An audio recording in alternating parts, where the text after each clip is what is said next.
सभी माँ भाइयों का हमारी आज की इस लाइव ब्रॉडकास्टिंग में हार्दिक अभिनंदन है, स्वागत है।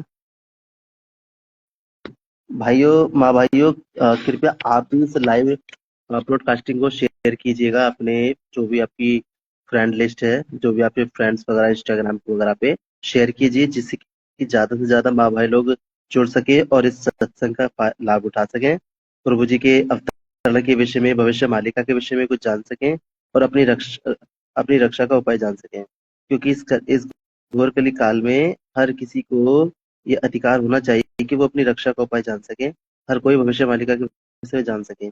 होगा तो वही जो प्रभु जी की इच्छा होगी, है ना। लेकिन हम अपना कर्म करेंगे, हम प्रभु जी की सेवा करने के लिए हैं तो उनकी सेवा करेंगे, और सेवा का कोई अवसर हमसे छूटने ना पाए।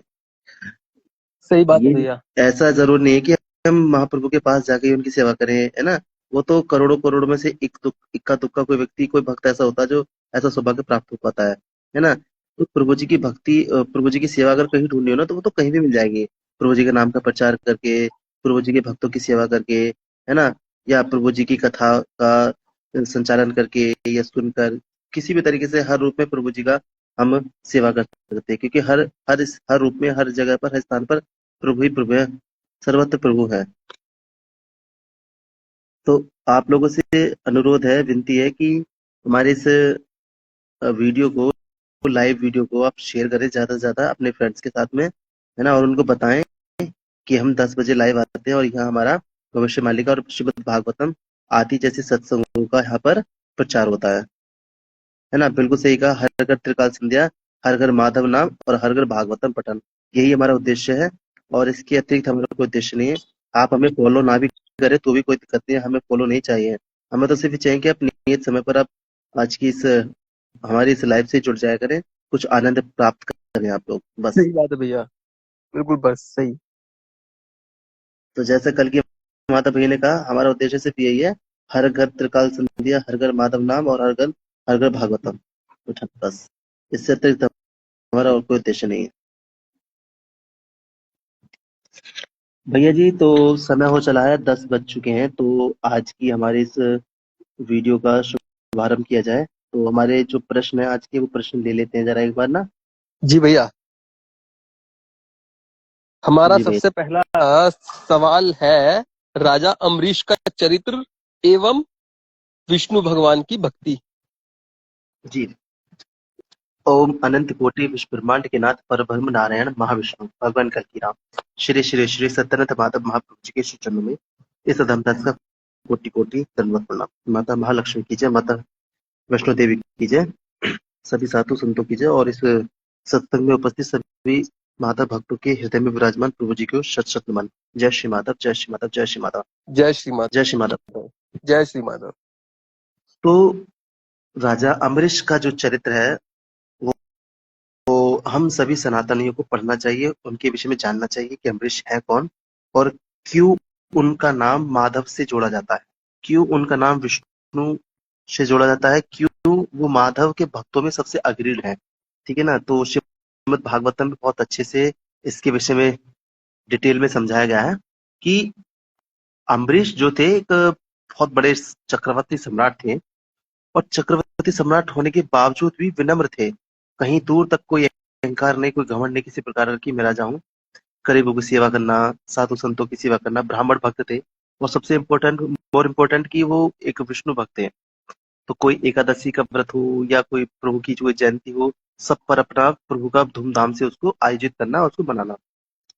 अब एक बार कुछ होता यूं है कि राजा अम्बरीश एकादशी का व्रत धारण किए हुए थे, और ऐसे में राजा अम्बरीश जो थे, अपने सुबह अपने नित्य कर्म से निवृत्त होने के पश्चात सबसे पहले अपना ब्राह्मणों को गौ, भूमि, स्वर्ण आदि दान करने के पश्चात जब वो अपने महल में पधारते हैं सभा में, तब उनको सूचना प्राप्त होती है कि दुर्वासा ऋषि पधार। समय हो चला था उनके पारण करने का, 24 घंटे से ज्यादा समय हो चुका था उनके पारण का था। व्रत मतलब व्रत जिसे बोलते हैं, व्रत खोलना, वो समय हो चला था। तो इधर राजा अम्बरीश को जब खबर मिली कि ऋषि दुर्वासा पधारे हैं, तो सब लोग ऋषि दुर्वासा के क्रोध आती कि अगर उनके सम्मान में या किसी भी तरीके से कोई उनके स्वागत में कोई कमी रही हो या अपमान हुआ, उन्हें लगा कि अपमान हो रहा है, तो वो तुरंत श्राप दे दिया करते थे, दंडित करते तुरंत। जग जाहिर थे वो। तो राजा अम्बरीश उठे उनका स्वागत करने के लिए, उनको यथोचित स्थान दिया, उनको बैठाया, उनके चरण धुले, उनके चरण पखारे, जैसे कि वो ब्राह्मण थे, उनका यथोचित उनका सम्मान किया, उनका सत्कार किया। तत्पश्चात अब उनके पारण का समय हो चुका था। अब वो बिना ब्राह्मण को भोग लगाए, बिना पारण किए वो खुद कुछ खा नहीं सकते थे, ठीक है ना। तो अब वो ब्राह्मण देवता को जो भोजन कराने के लिए जैसे गए, तो उनके पारण का समय हो चला था। अब ऋषि बोले कि मैं इतना स्नान आदि निवृत्त होकर आता हूँ, हाथ पैर धुलता हूँ, इतना आप करो तैयारी। अब दुर्वासा ऋषि गए नदी पर वहां स्नान आदि वगैरह करने के लिए। तो वहां उनको काफी समय हो जाता है वहाँ पे, ठीक है ना। अब लीला, प्रभु जी की लीला ऐसी थी, संयोग से वहां प्रभु जी ने लीला शुरू कर दी अपनी। काफी समय हो चला। उधर राजा अम्बरीश का भी पारण करने का समय हो गया, कि पारण भी अगर देरी से किया जाए तो भी गलत है, वो व्रत खंडित हो जाता है।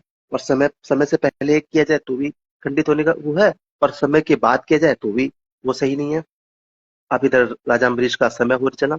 अब राजा अम्बरीश का भोजन तैयार, भोजन करने के लिए बैठे हुए थे, मतलब तैयार था, पारण करने के लिए तैयार थे। ऋषि दुर्वासा समय लगा रहे थे खाने में। तो उन्होंने क्या सोचा, उन्होंने क्या सोचा कि चलो मैं जल पी लेता हूँ, इतना क्या मेरा जो पारण भी हो जाएगा और मैं भोजन भी नहीं कर पाऊंगा, और ऋषि दुर्वासा का अपमान भी नहीं होगा। केवल जल ही तो पी लेता हूँ मैं, क्योंकि मुझे पारण भी करना, अब बिना पारण किए जल व्रत पूरा नहीं होगा। तो ऋषि दुर्वासा के आने से पहले ही उन्होंने सूर्य देव को और भगवान नारायण को जल समर्पित करके उन्होंने जल पी लिया। उनकी गलती भी नहीं थी कि बिना तारण पारण किए व्रत पूरा नहीं होता। अब उसके पश्चात क्या हुआ कि जब ऋषि दुर्वासा को पता चला, वो आए कि राजन ने तो मुझे भोग लगाई बिना ही अपना जल पी लिया। अब वो क्रोध से आग बबूला हो गए। उन्होंने उनको श्राप देने के लिए जैसे ही जल उठाया, उधर ही क्या हुआ कि भगवान विष्णु जब देखा कि भाई मेरे भक्त को श्राप मिलने वाला है, तुरंत उन्होंने अपना सुदर्शन चक्र छोड़ दिया दुर्वासा ऋषि के ऊपर। अब दुर्वासा ऋषि के पास को जैसे पता चला कि सुदर्शन मेरे वध के लिए आ रहा है, तो वो परेशान हो गए, हड़बड़ा गए। उनके नजदीक में हुआ तो सुदर्शन चक्र में से कोटि कोटि करोड़ों सूर्य के समान तेज निकलने लगा। दुर्वासा ऋषि इस प्रकार से जलने लगे, उनका मुंह, उनको देख नहीं पा रहे वो सुदर्शन चक्र को, और जलने लगे, उनका शरीर तपने लगा। वो परेशान हो गए और वो भागे भागे फिरे, कभी ब्रह्मलोक जाएं अपनी रक्षा के लिए, सुदर्शन चक्र उनके पीछे पीछे। कभी शिव लोक शिव जी से प्रार्थना करें कि हे शिव, मैं तो आप ही का अंश हूँ, मैं तो आप ही का पुत्र हूँ, और मेरी इस सुदर्शन चक्र से सहायता कीजिए। भगवान शिव बोले कि भाई जिसका ये सुदर्शन चक्र है वो तो स्वयं मेरे प्रभु है, और मैं अपने प्रभु का उल्लंघन कैसे कर दूं? तो भाई मेरे पास तो तुम्हारी रक्षा का कोई उपाय नहीं है, आप जाके नारायण से ही जाके क्षमा प्रार्थना करो। अब राज दुर्वासा ऋषि भागे भागे बैकुंठ गए। उन्होंने प्रभु से कहा, प्रभु मेरी रक्षा कीजिए, मैं भी आपका भक्त हूँ और मुझसे गलती हो गई है। मैंने कहा मैं इसमें कुछ नहीं कर सकता, ये सुदर्शन चक्र छोड़ा मैंने अवश्य है, लेकिन जिसके लिए छोड़ा है यदि वो तुम्हें क्षमा कर दे तो मैं सुदर्शन चक्र को वापस ले लूंगा, अन्यथा मैं भी तुम्हें क्षमा नहीं कर सकता। मेरा सुदर्शन चक्र मेरे लौटने से नहीं आएगा। अब तो वो राजा अम्बरीश के कहने से लौटेगा। अब राजा दुर्वासा ऋषि दुर्वासा भागे भागे आए पृथ्वीलोक पर। उन्होंने राजा अम्बरीश के चरणों में पड़कर क्षमा मांगी कि राजन मुझे क्षमा क्षमा कीजिए, मुझे आपकी भक्ति का प्रताप पता नहीं था कि आप इतने बड़े विश्व भक्त हैं, और स्वयं नारायण आपकी रक्षा के लिए सुदर्शन छोड़ते हैं, तो इसका मतलब आप तो कोई महान ही भक्त होंगे कि मुझे क्षमा कीजिए और मुझसे गलती हो गई किया हुआ। राजा अम्बरीश बोलते हैं, राज के गुरुदेव आप मेरे मेरे चरणों क्यों पड़ रहे हैं? आप तो ब्राह्मण है और मुझे क्यों पाप का भागी बनाते हैं कि आप यहाँ बैठिए और मैं प्रभु से प्रार्थना करता हूँ कि वो आपको क्षमा करें। तब अम्बरीश भगवान विष्णु से प्रार्थना करते हैं। तब विष्णु भगवान शांत होते हैं और सुदर्शन चक्र को वापस बुला लेते हैं। तो कहने का मोरल ऑफ द स्टोरी ये हुआ कि जो दुर्वासा ऋषि, जिनके सामने पूरा ब्रह्मांड कांपता है, उनके श्राप के डर से हर कोई अपना सिंहासन राज्य सब कुछ त्यागने के लिए तैयार हो जाता है, वो दुर्वासा ऋषि एक राजा के चरणों में पड़ते हैं, उनसे माफी मांगते हैं। वरना माफी तो छोड़ो, वो किसी से विनम्र होकर बात भी नहीं करते हैं, किसी से भी। और वो हवा झुककर प्रणाम करने, उनके चरणों को दबा रहे हैं राजा अम्बरीश की को। तो ये सब कैसे कैसे संभव हुआ, है ना। और जब कि दुर्वासा एक स्वयं शिवांश है, शिव स्वयं रुद्रांश है। तो रुद्रांश होकर वो अम्बरीश से क्षमा क्यों मांग रहे हैं? उसका कारण है सिर्फ और सिर्फ विष्णु भक्ति, सिर्फ और सिर्फ विष्णु भक्ति का प्रभाव। यानी जो व्यक्ति सदा समर्पण प्रभु की, तो स्वयं नारायण है और सुदर्शन चक्र को उनकी रक्षा के लिए आगे कर देते हैं। तो हमें प्रयास करना चाहिए कि हम बिना किसी लालच के, बिना किसी काम भावना के, देखो कामना तो आपकी कोई भी देवता पूरी कर सकता है, इंद्रदेव, अग्निदेव, जलदेव, वायुदेव, स्वयं महादेव, ब्रह्मा, सब हर कोई तुम्हारा कामना पूरी कर सकता है। तो कामना मांगनी है, कोई काम ना हो तो बाकी देवी देवताओं के पास आप जा सकते हैं। लेकिन अगर आपको प्रभु को मांगना है, आपको निष्काम सेवा करनी है, तो आप सिर्फ नारायण के पास जाइए। नारायण से कुछ मांगना, कुछ भौतिक चीजें मांगना, वो मूर्खता है, वो बेवकूफी है ना? कि अगर हम प्रभु से ऐसी चीजें मांगते हैं तो वो मतलब नीरस है, फिर तो मतलब उसका कोई मतलब नहीं है। तो प्रयास करना चाहिए कि निष्काम भाव से सेवा की जाए। जी भैया, हमारा अगला सवाल है, भगवान परशुराम का जीवन चरित्र और भविष्य मालिका के हिसाब से कलयुग के अंत में उनकी भूमिका क्या होगी? जी भैया, बहुत सुंदर प्रश्न है आपका। देखिए, सबसे पहले जी तो भैया। हम करेंगे कि वर्तमान में और कलयुग के अंत के समय भगवान परशुराम का क्या संबंध है और क्या उनकी भूमिका रहने वाली है। देखिए, जी भूमिका भैया। तो उनकी बहुत बड़ी रहने वाली है, क्योंकि स्वयं भगवान कल्कि महाविष्णु जो अवतार हुए हैं धरती पर, उनके गुरु हैं वो। और इस समय धरती पर भगवान विष्णु के दो अवतार उपस्थित हैं, जिनमें से एक जो त्रेता युग के भगवान श्री परशुराम जी महाराज हैं हमारे, और दूसरे कल्कि भगवान। तो जी त्रेता भैया। युग, द्वापर युग हो या कलयुग हो, त्रेता युग में भगवान श्री राम से उनकी भेंट हुई थी, और उनको भगवान शिव का जो धनुष था वो टूटा, और उन्होंने अपने सारे शस्त्रों का दान करके वो चले गए तपस्या करने के लिए, क्योंकि उनका समय आ चुका था। ठीक है ना? उनका समय आ चुका था शांत होने का, क्रोध होने का, क्योंकि वो अपने क्रोध से खुद भी बाद बाद में परेशान होने लगे थे। तो भगवान राम का ही इंतजार कर रहे थे वो। ठीक है ना? इसी उद्देश्य से उन्होंने वो शिव धनुष भी राजा जनक के यहाँ छोड़ा हुआ था, कि जिससे कि भगवान राम आए, उस धनुष को तोड़े, है ना, और उन्हें पहचान हो जाए कि हाँ, अब मेरे आने का जाने का समय हो चुका है। उसके बाद फिर द्वापर युग में भगवान श्री कृष्ण आए, तो श्री कृष्ण को सुदर्शन चक्र लौटाया, उनको द्वापर युग को संभालने की जिम्मेदारी दी, और उन्होंने काफी सारी चीजें, उन्होंने भगवान श्री कृष्ण का संबंध रहा है। और अब कल्कि की बात करें, कलयुग की बात करें, तो कलयुग में भगवान परशुराम जी का बहुत बड़ा योगदान है। भविष्य मालिका के अनुसार भगवान परशुराम भगवान कल्कि के गुरु होंगे, और उनको शिक्षित करके सभी शास्त्र और सभी शस्त्रों का, अस्त्रों का, सारी युद्ध कलाओं का कौशल सिखाएंगे, और उनको युद्ध के लिए तैयार करेंगे। स्वयं भगवान परशुराम जी का युद्ध में बहुत बड़ा योगदान होगा। वो मलेच्छों का संहार करेंगे, दुष्टों का संहार करेंगे, और एक बार पुनः जो नरसंहार उन्होंने त्रेता युग में पृथ्वी को 21 बार क्षत्रियों से विहीन करके किया था, और इस बार भी कुछ इसी तरह का कुछ देखने को मिलेगा। बहुत बहुत तगड़ा विकराल स्वरूप धारण करेंगे। अब उसके बाद क्या होता है कि भगवान श्री परशुराम जी के अगर चरित्र की बात करें, तो भृगु वंश में जन्मे भगवान श्री परशुराम जी ऋषि जमदग्नि और माता रेणु के पुत्र हैं। आप सभी को ज्ञात होना चाहिए कि ऋषि जमदग्नि जो हैं वो हमारे सप्त ऋषियों में से एक हैं, है ना भैया?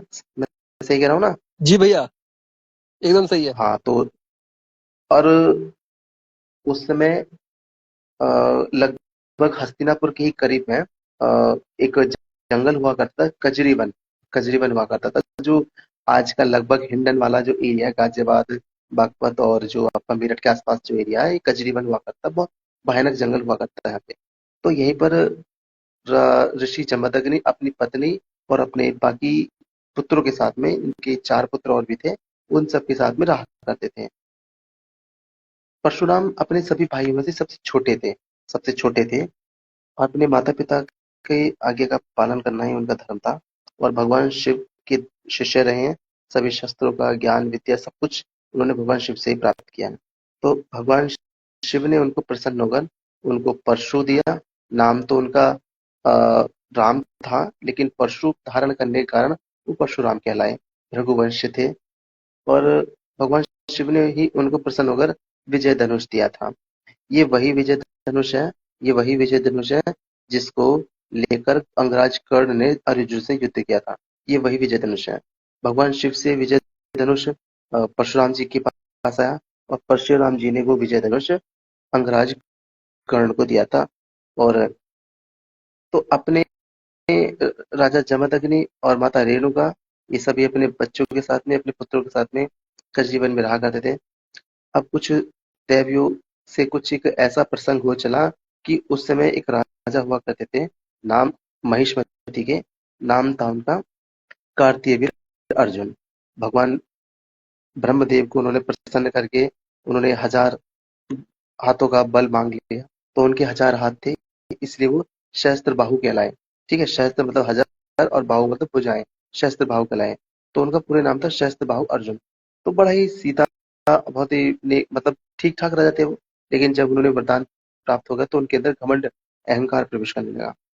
अब एक बार वो जंगल में भ्रमण हेतु आए हुए थे, तो थक हार गए, अपनी सेना के साथ आए थे। तो देव योग से प्रभु की लीला के अनुसार वो ऋषि जमदग्नि के आश्रम पर जहाँ पहुंचे। अब ऋषि जमदग्नि ने उनका सत्कार किया, स्वागत किया, उनको खूब अच्छे से उनको उनका जलपान कराया, भोजन कराया। अब इतने घने जंगल में वो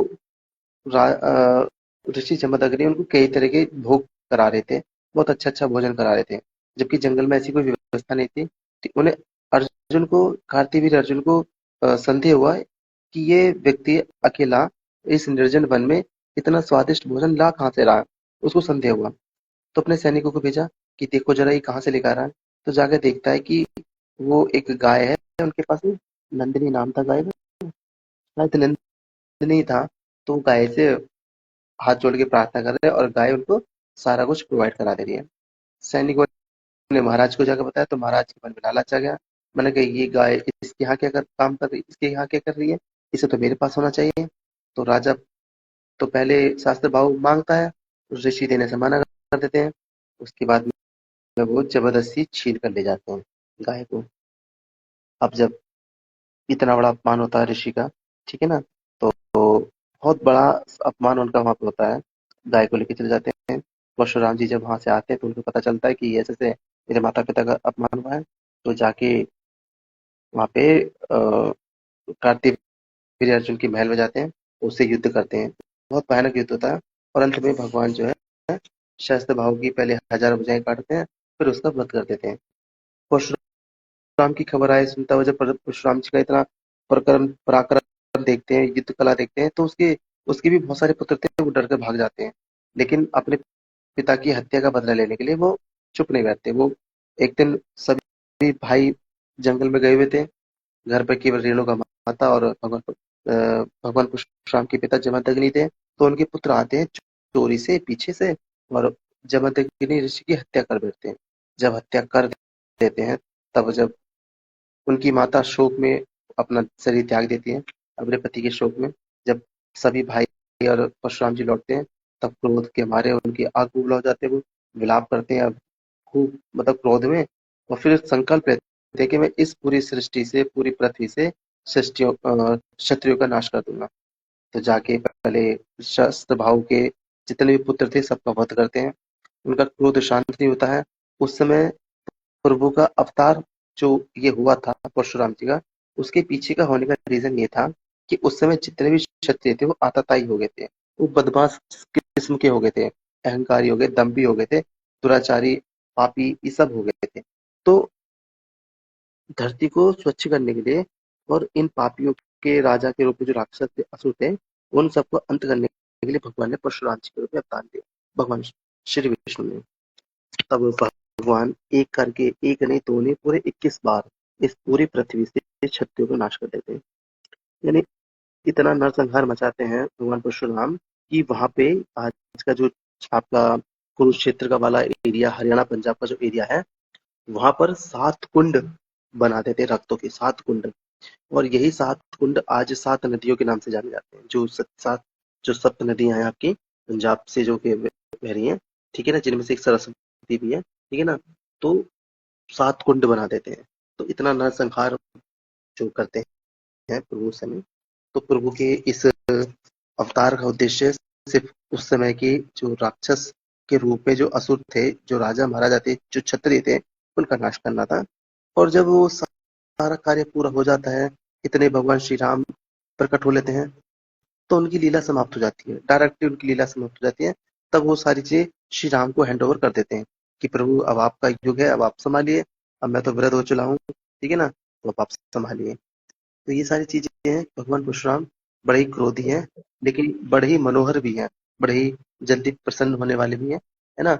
जिस तरह से कर्ण की भक्ति से वो प्रसन्न होकर उन्होंने बिना कुछ जाने पहचाने कि ये कौन है कौन नहीं है, उसको सभी शस्त्रों का ज्ञान दे देते हैं और अपना प्रिय धनुष जो उन्होंने भगवान शिव ने दिया था उनको, विजय धनुष भी दान कर देते हैं। तो ये कथा थी आज की भगवान परशुराम जी की। मुझे अगर इस दोनों ही कथाओं में मुझसे कोई भूल या चूक हो गई हो, कोई अपराध हुआ हो, तो मैं क्षमा चाहता हूँ आप सभी से और अपने प्रभु जी के श्री चरणों में दोनों कथाओं का संपूर्ण फल सादर समर्पित करता हूँ। जय श्री माधव, जय श्री माधव, जय श्री माधव। जय श्री माधव भैया। भैया आज एकादशी में कुट्टू का आटा खा सकते हैं गोपाल भैया?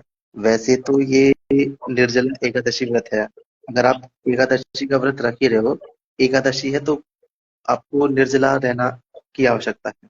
और सही मायने में हम आपको सच बताएं तो भविष्य मालिका के अनुसार या जो प्रभु के जो आदेश हैं वो ये है कि आप एकादशी का व्रत रखना तो आप रख सकते हैं, कोई दिक्कत नहीं है ना? लेकिन आपको भूखे नहीं रहना।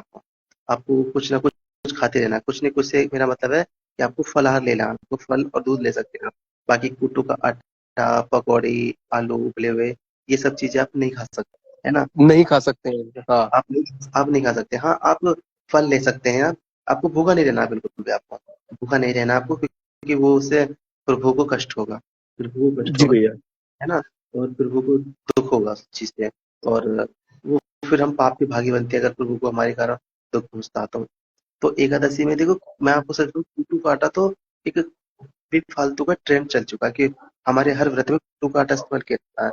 चाहे वो नवरात्रि, शिवरात्रि हो, जन्माष्टमी हो, चाहे कोई भी सभी व्रत हो, तो कुट्टू का आटा बनता है फैक्ट्रियों में। फैक्ट्रियों में क्या चीजें मिलावटी हो रही है, क्या नहीं हो रही है, ना तो वो आप देख रहे हैं ना हम देख रहे हैं, है ना? तो मैं तो ये चाहता हूँ कि आप कुट्टू के आटे को अवॉइड करें तो ही अच्छा है।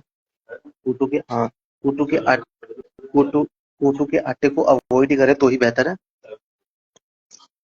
तो ऐसे में आपको क्या करना है, आप फलाहार ले सकते हैं, आप दूध ले सकते हैं, है ना?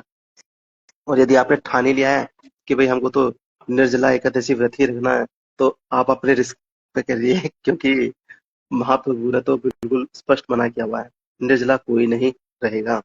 ठीक, क्योंकि आज का जो कलयुग का जो मानव है ना, वो दिखावे पे ज्यादा चलता है। भाई सामने वाला कर रहा है तो मैं भी ये करूंगा। भाई उसकी व्यक्ति की 24 घंटे भूखे रहने की क्षमता है। यदि आप में क्षमता है बिना शरीर को कष्ट पहुंचाए 24 घंटे भूखे रहने की, तो आप शौक से रह सकते हो। लेकिन आज का मानव, यदि उसको 6 घंटे भोजन ना मिले तो आंखें बाहर आने लगती हैं उसकी। और जैसे अभी आज का टेम्परेचर चल रहा है ना, जिस हिसाब से टेम्परेचर गर्मी जा रही है, मौसम जा रहा है, उस हिसाब से तो हमें ही लग रहा है कि हमको हर 3-4 घंटे पर कुछ ना कुछ खाते रहना चाहिए, जल पीते रहना चाहिए। तो निर्जला की तो बात छोड़ ही दो। जल नहीं पियोगे ना तो डिहाइड्रेशन हो जाएगा, ठीक है ना? उल्टी हो जाएंगे आपको, आपको वोमिटिंग हो जाएगी, आपके फीवर हो जाएगा, बहुत सारी दिक्कतें आपको हो सकती है डिहाइड्रेशन से। तो इसलिए आप निर्जला ना रहें और कुट्टू का इस्तेमाल ना करें, फल दूध वगैरह ले सकते हैं, है ना? और कोशिश करनी है कि आपको ऐसा आहार नहीं लेना है जो एकादशी में वर्जित हो। ठीक है? तो गोपाल भैया, मुझे उम्मीद है कि आपको समझ में आया होगा। और यदि मुझसे कोई अपराध हुआ हो, बताने में कोई गलती हो गई है, तो मैं आपसे क्षमा चाहता हूँ, प्रभु जी से क्षमा मांगता हूँ। जय श्री माधव, जय श्री माधव, जय श्री माधव। जय श्री माधव। कपिल भैया, एक भैया का और सवाल है जी, कि पंजाब में भविष्यवाणी के अनुसार क्या होगा? देखिए, वैसे तो प्रॉपरली हर स्टेट के बारे में बताने के लिए मना किया गया है, लेकिन फिर भी अगर आप जानने चाहते हैं तो देखिए, संपूर्ण विनाश होगा, संपूर्ण विनाश होगा, पूरा भारत में ही होगा, तो पंजाब कहाँ बचेगा? और मैं आपको सच बताऊं कि पंजाब एक ऐसा क्षेत्र है जहाँ नशाखोरी सबसे ज्यादा चल रही है। या अगर आप पंजाब से हैं तो आप इस बात को एग्री करेंगे, ठीक है ना। पंजाब में वेजिटेरियन कम है, वहाँ नॉन वेज ज्यादा चलता है, और वहाँ अल्कोहल बहुत ज्यादा लिया जाता है। जी भैया। ये तो ये तो जग प्रसिद्ध है कि आपका पंजाब जो नशाखोरी में सबसे ज्यादा आगे चल रहा है। तो आप खुद सोच सकते हैं कि पंजाब का क्या होगा। ठीक है, नशा, मांस, व्यभिचार करने वाले लोगों पे बिजली पहले गिरेगी। और चूंकि पंजाब जो है आपका पाकिस्तान के खिलाफ नजदीक में है, चाइना से ज्यादा दूर नहीं है, अफगानिस्तान से ज्यादा दूर नहीं है। और जब विदेशी सेनाएं भारत में घुसेंगी तो वो पंजाब से होके घुसेंगी, निकलेंगी, वो राजस्थान से घुसेंगी, कश्मीर से घुसेंगी, ठीक है ना। तो पंजाब जो है सुरक्षित नहीं है। यदि भक्त होते पंजाब में, वैसे हैं भक्त, ऐसी बात नहीं है, तो भक्तों की रक्षा होगी, लेकिन बाकी लोगों की रक्षा नहीं होगी। तो पंजाब तो टारगेट पर है पाकिस्तानियों के, है ना, और मलिच्छों के। तो सीधी सी बात है कि जिस जगह पर भक्त ज्यादा होते हैं ना, उस जगह विनाश कम होता है। तो विनाश उड़ीसा में भी सबसे ज्यादा होता है, जबकि जगन्नाथ भगवान वहीं पर ही है, जगन्नाथ भगवान वहीं है, वहीं के ही है। तो फिर भगवान चाहते तो उड़ीसा बचा सकते थे, लेकिन उड़ीसा को नहीं बचाएंगे। क्यों? क्योंकि उड़ीसा में 99% लोग मांसाहारी हैं, ठीक है ना। यहाँ तक कि जो ब्राह्मण, वेदवादी ब्राह्मण जो है, वो भी मांस ग्रहण करते हैं। तो इसलिए उड़ीसा का विनाश निश्चित है, पंजाब का विनाश निश्चित है। जी जय श्री माता। भैया। जय श्री माधव भैया।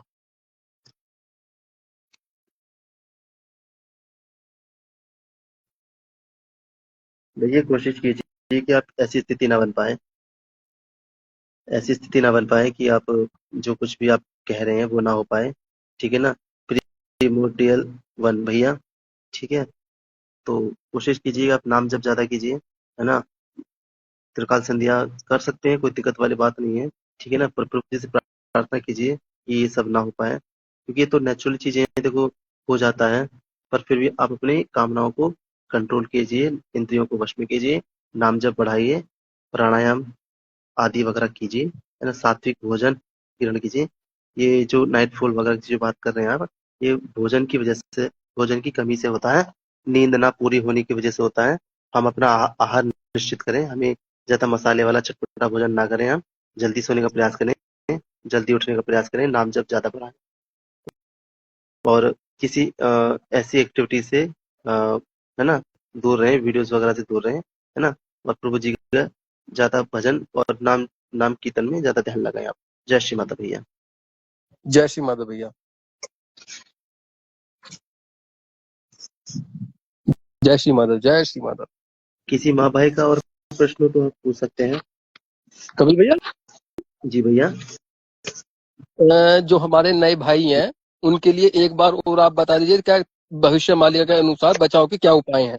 जी जी। जो नए भाई हमारे साथ जुड़े हैं उनके लिए, हाँ हाँ भैया, सवाल तो बचाव के क्या उपाय हैं?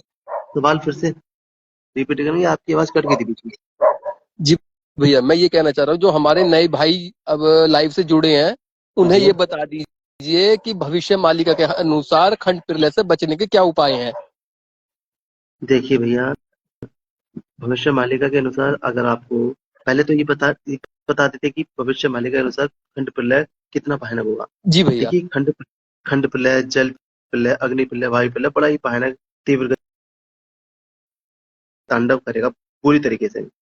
यानी कि ये लगा लीजिए कि हवाएं इतनी तेज चल रही है अभी से कि पेड़ जड़ सहित उठ रहे हैं, मकान उड़ रहे हैं, है ना। तो सोचो फिर आदमी का वेट कितना होता है, जब यार 400 500 किलो, 800 1000 किलो तक का ही पेड़ जड़ से उखड़ जा रहा है। तो हम तो यार 60 70 65 इतने किलो के हैं, हम हमारा क्या होगा यार, है ना। लेकिन ऐसे में अगर आपको महाप्रलय से बचना है, खंड प्रलय से बचना, महामारियों से, युद्ध से, आदि चीजों से बचना है, तो एकमात्र माधव शरण है। माधव की शरण आपको होना पड़ेगा। त्रिकाल संध्या, 3 समय की त्रिकाल संध्या आपको करनी है, सुबह दोपहर शाम, ठीक है। जिस समय 2 समय मिल रहे होते हैं। और श्रीमद् भागवतम आपको नित्य एक अध्याय पढ़ना पड़ेगा, और माधव नाम का निरंतर जाप आपको करना पड़ेगा। ये 3 उपाय ऐसे हैं जो आपको करने हैं। और ये सब करने से पहले, त्रिकाल संध्या, भागवतम, माधव नाम लेने से पहले, आपको कम से कम 15 दिन आपको शाकाहारी होना बहुत ज्यादा जरूरी है। आप शाकाहार ग्रहण कीजिए, मांसाहार का त्याग कर दीजिए, और जीवन में उसके बाद कभी भी मांसाहार, शराब, व्यभिचार को ग्रहण नहीं करेंगे। और उसके बाद आप त्रिकाल संध्या, माधव नाम जप, भगवत भागवतम पढ़ सकते हैं। तब आपकी, चाहे आप कितनी भी स्पीड की हवा में खड़े हो, कितने भी बड़े चक्रवात में फंस गए आप, त्रिकाल संध्या आपको बचा ही लेगी किसी ना किसी प्रकार से।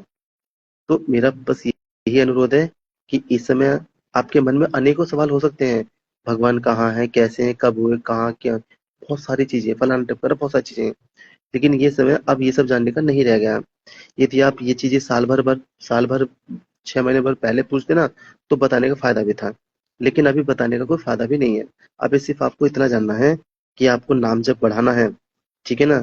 जैसे अंधेरे में तीर चलाते ना, अब इस समय आपको वो करना है, ठीक है। आपको त्रिकाल संध्या करनी है, भागवतम पठन करना है। बाकी कुछ जानने की जरूरत है भी नहीं आपको। जी यदि भैया। आपको कुछ जानना भी है तो आप भविष्य मालिका, हमारी जो बुक है, फर्स्ट और सेकंड पार्ट, आप वो पढ़ सकते हैं। आप उनमें से आपको सब कुछ जानने को मिल जाएगा। पर आपको वो सब भविष्य मालिका पढ़ने के बाद आपको त्रिकाल संध्या, भागवतम और माधव नाम को जप करना करना ही पड़ेगा। और जो भी आप सत्संग कर रहे हैं, जहाँ भगवान की कथाएं होती हैं, जैसे कि यहाँ पर हम लोग सत्संग करते हैं, हमारा भविष्य मालिका हिंदी पेज है, वहाँ आप सत्संग कर सकते हैं, है ना।